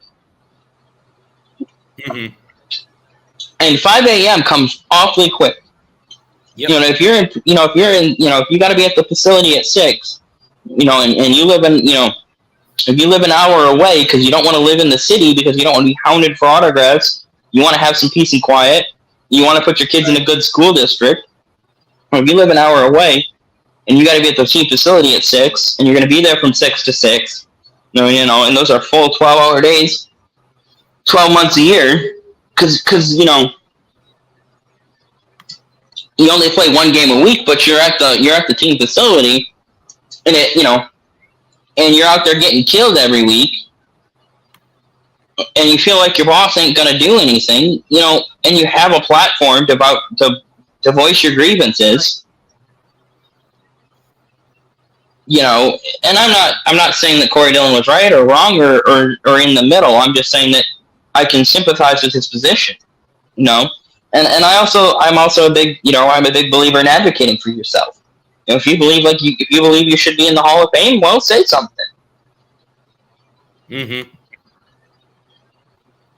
Look at how long it took Jimmy Johnson to get in the Hall of Fame. Mm-hmm. And the other Jimmy Johnson's going in this year. Good, he deserves to be there too. They both deserve. Yeah. 48 deserves to be. Absolutely. And so you break down film for 4 hours. You go and you put in a workout. You go through practice. You come back in and break down film for 4 more hours. Plus all your position meetings and you got to meet with the offensive coordinator, you got to meet with your position coach, you got to meet with the rest of the team, the offensive line, the quarterback, everybody on the same page. And Saturday night, you're feeling good. Like, hey, we're actually gonna go out there and we're gonna play good ball. And your quarterback's 8 for 17 with 3 interceptions and 47 yards, and you're down 21-0 halfway through the second quarter, and you feel like you're beating your head against the wall. Mm-hmm. And so you demand a trade, and now you're a prima donna whiny butt who doesn't want to pay their dues. Yep, deserves to be in the Hall of Fame, but isn't because of that scenario. Because you were the guy that busted his ass day in and day out, year after year, and so I What's think your hat, Brad? that is the old Bucks logo. Okay, sorry, I Bucks. didn't mean to sidetrack us, but No, I was going to say I have a Bucks thing I wanted to talk about anyway, so that kind of leads into it. Good transition. Yeah, this is the old. They will be wearing these jerseys this year. Oh, okay. When the Lions come to town, they're wearing the creamsicle orange jerseys when Yeah. it comes here. Anyway, I was never. Carlton Davis, one of their cornerbacks, says, as I will quote this, we are going to wreck shit this year. We are going to wreck shit. He said everyone's downing us because Tom's retired. They think that we're going to just fold up and be that way. We fold up and die. Thank you, Lewis. But he said today, article came out today, that we are going to wreck shit and be prepared because we're going to wreck a lot of it. So let's see if he backs that up this year and see. I predict the Bucks to win it. I'd say 7 to 9 games this season. It's not going to be easy. I think they can still win the division. I think the NFC South is the weakest division in all football. Without a doubt. All 4 teams in that division are all in some sort of a rebuild. Carolina's got the number 1 overall pick. The Falcons might be the team that might be in the best shape of anybody. So we'll see. Devin would agree. Well, that depends. I think either they're supposed to play in the Super Bowl or it's a As long as they're not up 28-3, they'll be all right. Yeah, I think this is time for Desmond Ridder to shine. That's why I think they picked him. I think this is his time to shine. I thought he was a great player at Cincinnati. Got a chance to watch him a couple times covering USF, so got a chance to watch him in person. But I think they're good. I mean, I want to see how Andy Dalton does with the Saints. You mean Derek Carr? I'm sorry, Derek. Yeah, Andy Dalton. My fault. Yes, Derek Carr. My fault. I'm thinking old school, I guess.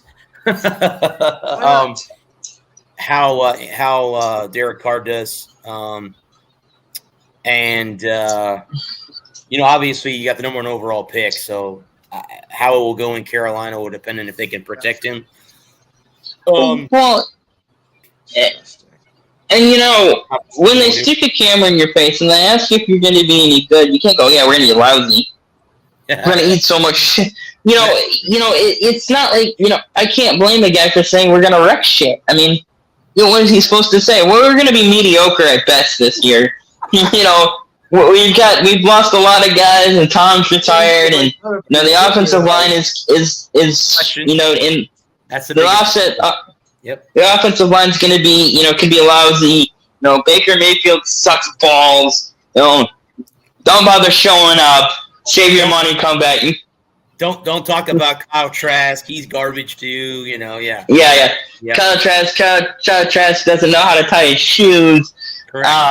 When you get a guy, if we ever got a guest and he said any of those kind of things, I'd be like, I'm gonna cut you myself right now. I'm gonna call your, I call your age, call the GM of whoever team you're playing for. If we had Derek Carr, we were so lucky to get like a Derek Carr to come on here, and he told me the Saints were gonna stink.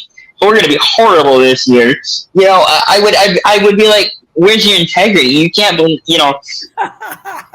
obviously if he was just joking, I'd be like, that's funny, but I can't blame a guy for believing in himself and believing in his teammates and believing in his team, and at the end, when it's all said and done, they could be, for all we know, Byron, they fired Byron Leftwich, didn't they?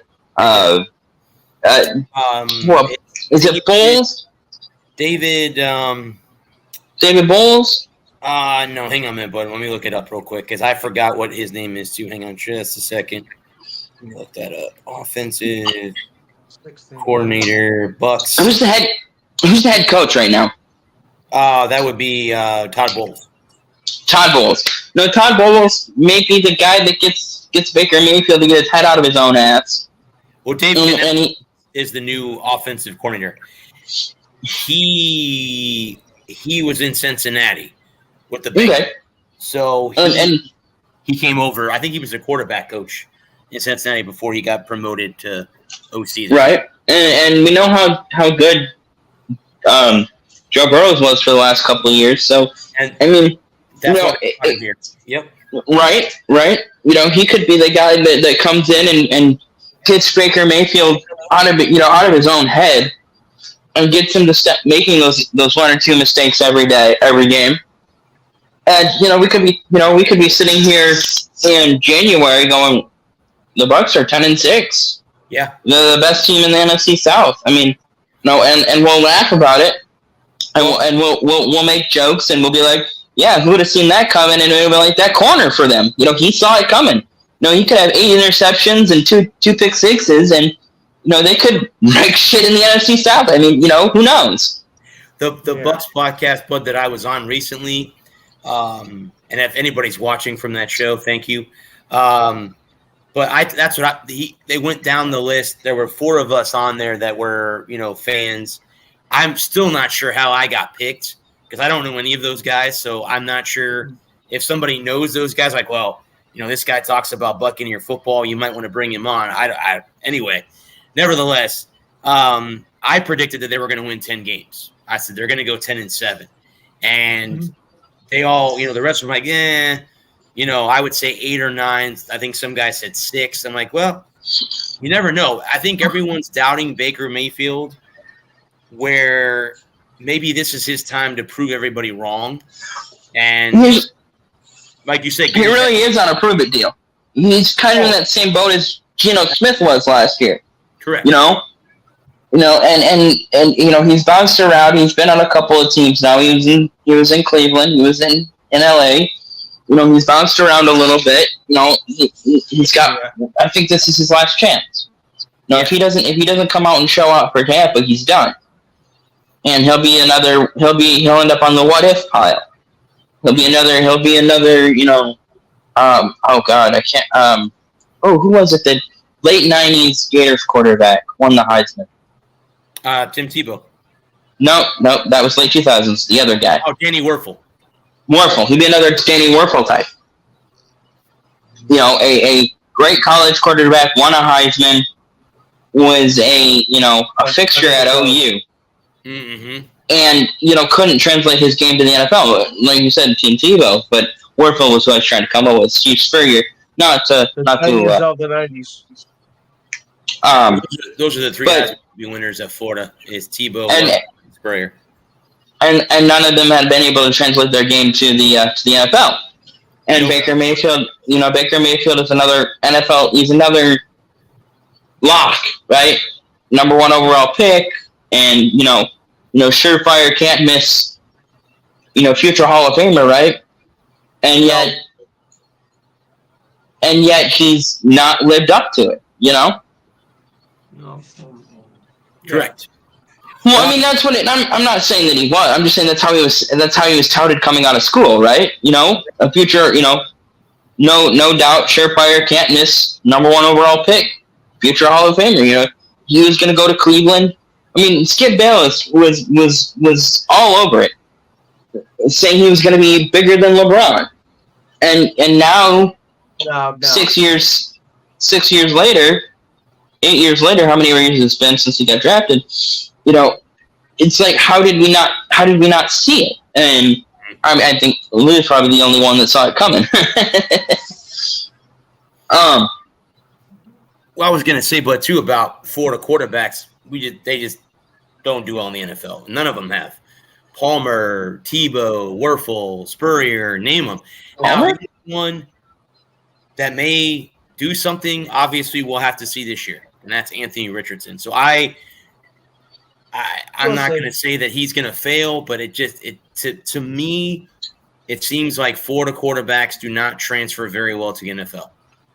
None of them. None of them have done very well in the NFL. So if Richardson proves me wrong, then that's fine. But I want to be proven wrong. Which Palmer was that? Jesse Palmer. Jesse Palmer. Okay. Yep. I couldn't remember because I was like Carson went to SC. Wentz went to SC, correct? Yeah, it was Jesse Palmer went to Florida. And okay. I forgot about that. Now he's an analyst. I think for ESPN. I think he might be on the SEC network. I don't remember. I think so. Yeah. I know he's on the Rooms to Go commercials. I know that. But yeah, none of them have transferred well to the NFL. Spurrier didn't do very well. Danny Werfel didn't do very well. Palmer, Tebow had one good season, and that was it. One shining moment in the sun. Yeah, the win over Pittsburgh in the playoffs. That's it. Mm-hmm. That's all anybody remembers him for in the NFL. And like I said, maybe Anthony Richardson will prove me wrong. But I don't know. Yeah, and that's kind of where we're at this point. It's July. We don't know anything. Oh yeah, training. We'll see during the preseason how these quarterbacks are treated. Obviously, we were just talking about the NFC South. Bryce Young will get starts, but he's going to be out there with the ones for a short period of time before he gets pulled because they're not going to risk injury in the preseason and lose their franchise quarterback. No. That's just not going to happen. It's not going to happen. A series or two in game one, a series or two in game two, and then maybe a quarter and a half in game three. And that's going to be about it that you're going to see from your ones. And that's going to be it. And then they'll be on the sidelines getting ready for week one in 2 weeks after the final preseason game because they got to cut a bunch of guys and get ready for the – down to 53. Yep. Get ready for the start of the season. But, yeah, I mean, the good news is, we're about a month and a half away from the start of football. Yeah. High school football starting first, then college kicks off. And, I love getting up on Saturday mornings and turning on College Game Day at 9 o'clock in the morning, watching it until I have to either go cover a USF game or if I'm doing something, I just try to watch it for a couple hours. I mean, I always like to watch the picks. That's my favorite part of at the end of the show, who they pick, especially if they're whatever school they're in or whatever. Me with Sunday with NFL Countdown. Same thing. Yeah, Lou, and then that's the same thing on Sunday. Yeah, well, there's a little personal interest in me with that one. That's you have the hots for you could say it. Go ahead. That's fine. That's fine. It's just not the same without Berman and Jackson. Yeah. Well, that's NFL prime time. I grew up watching that. Yeah. Mm-hmm. Rumbling, stumbling, bumbling. Nobody's acting like the Buffalo Bills. Right. But no, and that's the fun. That's what makes sports so much fun. Mm-hmm. Is the fact that you don't know. Every night is a new night. Every game is a new game. Correct. And and I love the fact that there's so much parity in the league anymore. That any team can be good, any team can be bad, any team can have a meteoric rise. A team like Tampa, nobody expects them to do dick all or anything, and they can go. They can go for all we know at this point. Yeah, everybody's at 0. Everybody can finish 17-0. Yep. Everybody can finish 0-17. And we won't, we get, the pleasure of watching it week in and week out and then the four of us have the pleasure of talking to y'all about it every weekend or every week, every Thursday night. We get to come on here for a couple hours and bless you with our garbage takes. Yeah. And it can't be any worse than ESPN. At least none of us got fired this week. Yeah. I was going to say there's a lot of firings at ESPN. Yeah. Yep.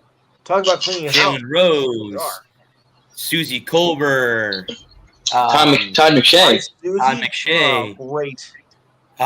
What's his name? Speaking of College Game Day, one of them got fired. Yeah. I can see his stupid face, but I can't remember his name. One of my favorite guys is Georgia running back. Damn it. He was at Georgia. He went to the University of Georgia, and I can't think of his name. Yeah, I saw that too. So I love Lee Corso to death, but it's time for him to retire. It's been way past him. He should have retired 20 years ago. Yeah. I mean, but I like on College Game Day. I hope they bring him back this year, but he's entertainable too. Oh yeah, he's super entertaining. But I think the biggest thing is the rise of ESPN is their own worst enemy. Mm-hmm. Because 20 years ago when we were clamoring for more sports content during the year, and they opened up the floodgates, and and what was 96, 97 when ESPN2 came out, and then ESPN Classic, and ESPNU, and ESPN News, and there isn't 24 hours of fresh sports content to consume every day. When I was working second shift, I would stay up late on, I'd watch all the games Sunday, and by 10 a.m. on Monday, everything that had happened on Sunday had been discussed, and there wasn't anything new to talk about.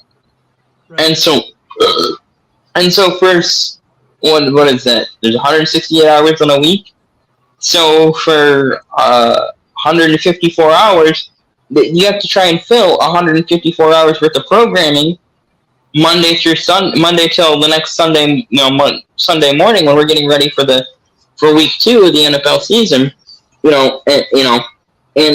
everything by Monday morning, everything that's happened since Saturday afternoon has been discussed because especially when I work second shift, I'd stay up till 2 or 3 in the morning. I'd watch the noon games, the 3 o'clock games, the 5 o'clock games, the 7 o'clock games, and the 10:30 games on the West Coast, and those games get over at 2 in the morning.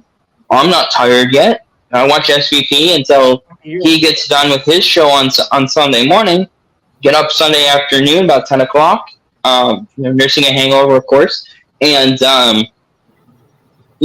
watch get up about 10 o'clock, or I got tired of watching the Sunday morning chat shows because they were all inane and stupid, but so I get up about 12:30, especially if I was nursing a hangover, get up about 12:30, catch the last 30 minutes, watch the picks, and then, from 1 o'clock till 12:30 on Sunday morning, or on Monday morning, watch all the football all day long, and then so from the time that the last game got over on Sunday till I had to get up to go to work on Monday afternoon, everything that there was to talk about from the college football and the NFL was already custom discussed. And by 3 o'clock on Monday afternoon, when I'm heading into work or I'm at work, it's over.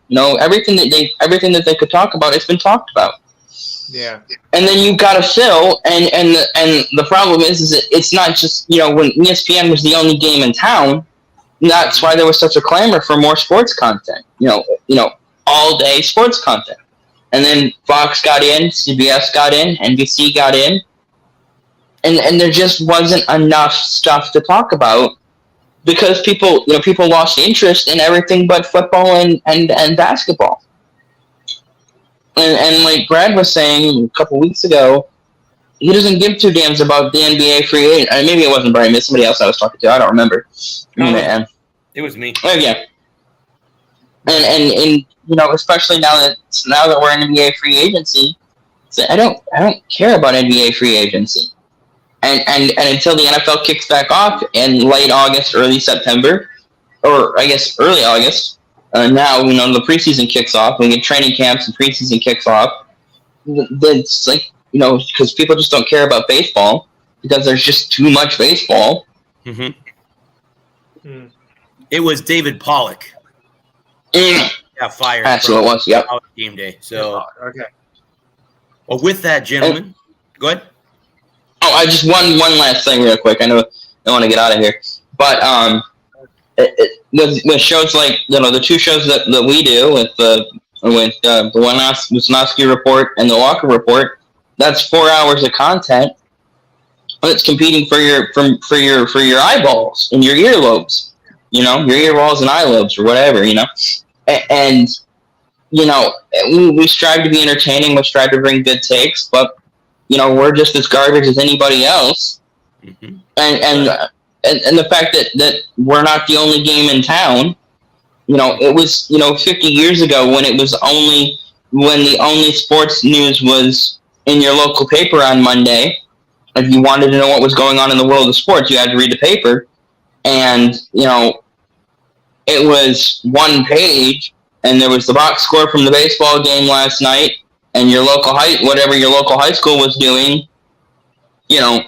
People wanted more content, wanted more information, and now when the market is so oversaturated with just everybody and anybody with a camera and two brain cells to rub together, not speaking for myself, but other company present, the